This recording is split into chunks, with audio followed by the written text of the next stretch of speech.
Are you overweeding your garden? Nobody likes having their garden overrun with weeds, but we've actually got a lot of beneficial weeds that we should be growing in our gardens. Here are 5 weeds that you should be letting grow in your garden, and number 5 is actually my favorite weed. Number 1 is yarrow. So if you hurt yourself while you're out and about, you can grab some yarrow leaves and put them on the wound and the bleeding stops almost immediately.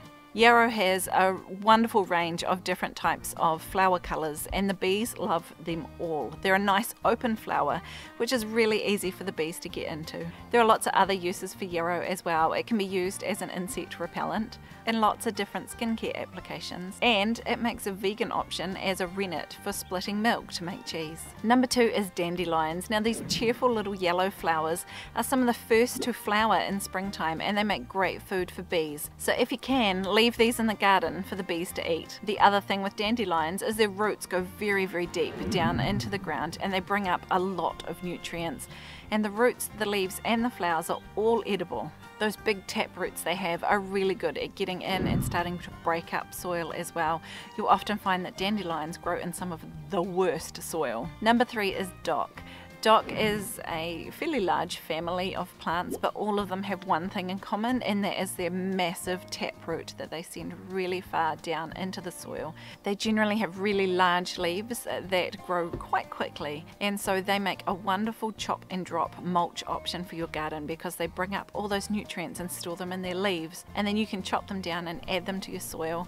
They're really good additions to compost, and believe it or not, most varieties of dock you can steam the young leaves like spinach, and you can use the seeds once they're dry as a flower alternative as well. Number 4 is clover. Again, there are quite a variety of clovers. There are perennial clovers as well as annual clovers. The perennial clover in particular makes a really good living mulch in a lot of your gardens. It sets nitrogen into the soil using a beneficial microbe that lives on its roots, and so they make these little nitrogen nodules that you can see on their roots when you pull them out, and this nitrogen helps feed the plants that are growing around them. Bees love clover flowers. Clover also has a wide range of traditional medicinal benefits, and my favourite weed to let grow in the garden is actually nettles.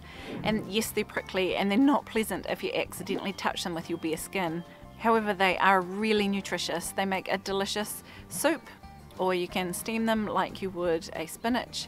They feed a lot of our beneficial insects. There's some butterflies that the caterpillars will only eat nettles, and they're a favourite place for our dear friends the ladybug to go and lay their eggs. And we all like ladybugs in the garden because they are the main predators for the aphids. Nettles make a wonderful activator to get compost bins up and running really fast. Put a big handful of nettles in the middle of that compost pile, and that compost will get up and running really quickly. That's largely due to its high nitrogen content, which means it is also a wonderful free fertilizer that you can use.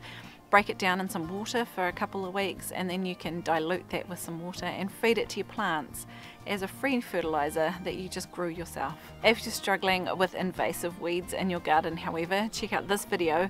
It's all about how to get rid of weeds in your garden, and I will see you in the next one.